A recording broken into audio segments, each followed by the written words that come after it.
गुरुर्ब्रह्मा गुरुर्विष्णू गुरुर्देवो महेश्वरा गुरु साक्षात परब्रह्म तस्मै श्री गुरवे नमः.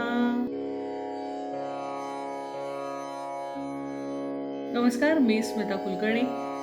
आज गुरुपौर्णिमेच्या निमित्तानं सौ विशाखा कुलकर्णी यांनी लिहिलेल्या या लेखाचं मी अभिवाचन करते.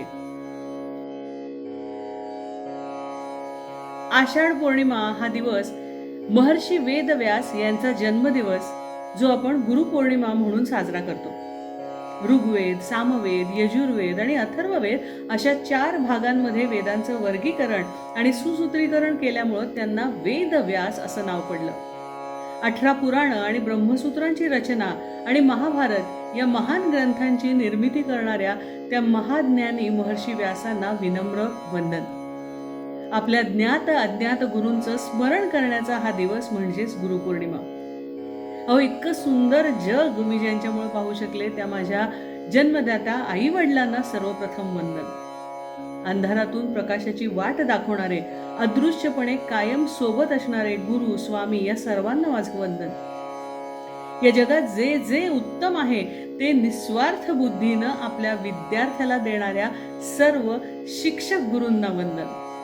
आणि जो जो जयाचा घेतला गुण तो तो गुरुम्या केला जाणं, अशा प्रत्येक व्यक्तीला मी गुरु मानलं त्या सर्वांना साष्टांग वंदन. आता गुरुपौर्णिमा म्हटलं की आठवते ती शाळेत साजरी होणारी गुरुपौर्णिमा. म्हणजे त्या दिवशी विद्यार्थ्यांना भाषण करायला सांगितलं जायचं आणि हमखास सांगितली जाणारी गोष्ट म्हणजे गुरु द्रोणाचार्य आणि त्यांचा शिष्य एकलव्य याची. किंबहुना या नात्याच्या महतीशिवाय गुरुपौर्णिमा साजरी होणं शक्यच नाहीये. अतुलनीय ज्ञान, युद्धतंत्र आणि धनुर्विद्येत निपुण असलेले गुरु द्रोणाचार्य आणि सातत्य, साधना याचं दुसरं नाव असलेला धनुर्धारी शिष्य एकलव्य दोघेही महानच. केवळ आपल्या गुरूंच्या मूर्तीसमोर बसून धनुर्विद्या शिकलेला महत्वाकांक्षी एकलव्य जेव्हा गुरुदक्षिणा म्हणून तात्काळ उजव्या हाताचा अंगठा गुरुचरणी अर्पण करतो, तेव्हा त्याच्या एकनिष्ठतेचा अभिमान वाटतोच. तुझ्या या गुरुनिष्ठेचं आणि गुरुभक्तीचं स्मरण या पृथ्वी तलावर कायम होत राहील, असा गुरूंचा आशीर्वाद या शिष्यानं मिळवला. हे त्याच्या तपस्येचं फलित आहे. पुरातन काळापासून चालत आलेली गुरुपौर्णिमेची परंपरा आज नक्कीच बदलली आहे. अनेकांना गुरुस्थानी मानून त्यांच्याकडून मिळालेली शिकवण यथाशक्ती ग्रहण केली जाते. गुरूंचा आदर, मानसन्मान करून त्यांच्या ऋणातून थोडीफार उतराईही आजकाल आपण करतोय. बुद्धिचातुर्यानं आपण हळूहळू खूप प्रगती करत गेलो. अनेक तंत्र आता विकसित झाली आहेत आणि नवीन तंत्रज्ञानामुळं अवघं जग एक जवळ आले. आणि मग या सगळ्याचा विचार करताना खरंच एकलव्याच्या गुरुभक्तीचं स्मरण कायम होत राहील, हा गुरु द्रोणाचार्यांचा आशीर्वाद खरा होताना आपणही पाहतोय. म्हणजे आता अर्थातच phone, computer, social media, website, आता तर ChatGPT, AI ही सगळी आजच्या नव्या जगाची तंत्रगुरू म्हणजेच टेक गुरू बनलेली आहेत. आणि या नव्या पिढीचा आधुनिक एकलव्य कीबोर्ड नामक धनुष्यावर किंवा या मोबाईलच्या स्क्रीनवर आपल्या अंगठ्याच्या जोरावर एका क्लिकमध्ये अवघ्या ब्रह्मांडाची माहितीचा वेध घेतोय आणि हे आपण पाहतोय. बिनभिंतीची उघडी शाळा, लाखो इथले गुरु अशी गदिमांनी निसर्गाविषयी लिहिलेली ओळ आजही डिजिटल जगालाही तितकीच समर्पक वाटते. तंत्रगुरूचा हा जिज्ञासू आधुनिक एकलव्य या माहितीच्या अफाट खजिन्यातून रोज काहीतरी नवीन नवीन शिकतोय आणि आपल्याला पडणाऱ्या जवळपास प्रत्येक प्रश्नाचं उत्तर, अद्ययावत माहिती आणि शंका निरसन आज एका क्षणात तो उपलब्ध करतोय. कारण डिजिटल युगात एखादा प्रश्न पडला की सगळ्यात प्रथम गुगल किंवा आता AI, ChatGPT यासारख्या साधनांकडे धाव घ्यायची आपल्याला सवय लागली आहे. म्हणूनच काही वर्षांपूर्वी बघा, गुगलला गुरु मानणारी व्यंगचित्र, लेख आणि काही पोस्ट अशा मोठ्या प्रमाणावर प्रसिद्ध झाल्या. तेव्हा खरंच गुगल हा शब्द तंत्रगुरू म्हणून आपल्यासमोर माहितीचा अफाट खजिना खुला करतो.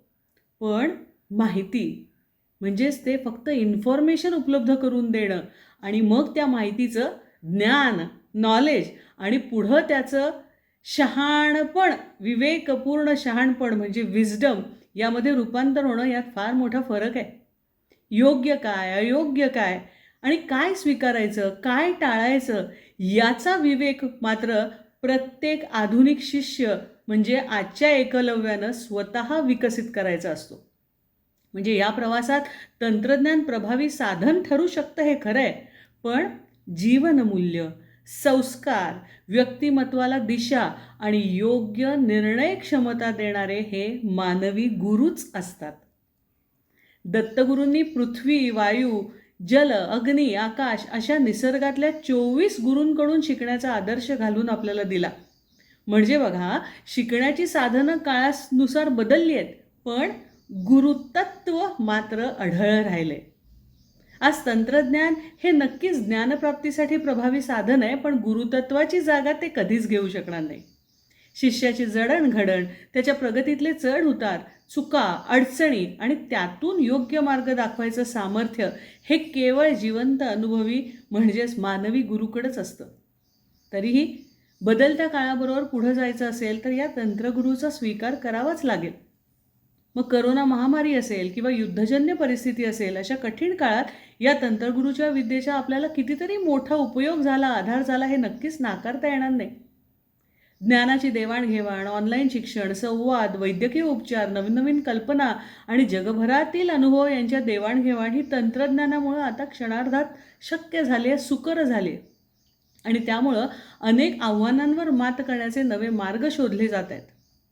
तेव्हा अनुभवसंपन्न गुरूंच्या ज्ञानाचा वारसा आणि आधुनिक तंत्राची ताकद याचा सुंदर संगम आजच्या आधुनिक एकलव्यानं साधला आहे.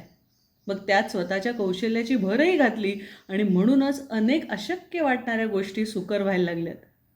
बदलत्या काळात तंत्रज्ञानाचा योग्य उपयोग करत गुरूंच्या मार्गदर्शनाची जोड घेऊन पुढं जाणं हीच आजच्या काळाची खरी गरज बनली आहे.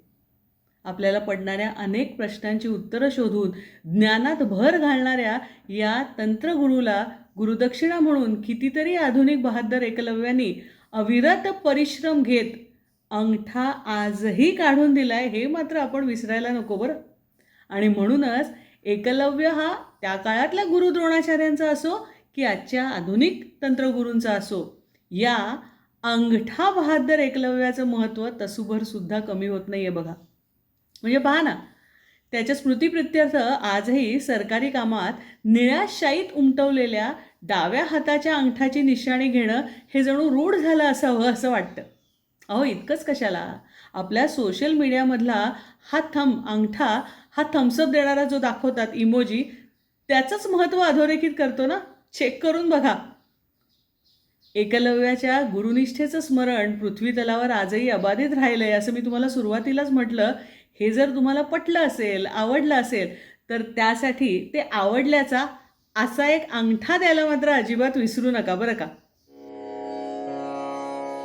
तेव्हा माझ्या ज्ञानात भर घालणाऱ्या या तंत्रगुरूंना सादर वंदन आणि त्या ज्ञानाला योग्य दिशा, विवेक आणि जीवनमूल्यांची जोड देणाऱ्या माझ्या सर्व मानवी गुरूंना कोटी कोटी प्रणाम. आज इथेच थांबते. पुन्हा भेटूया पुढच्या भागात. धन्यवाद.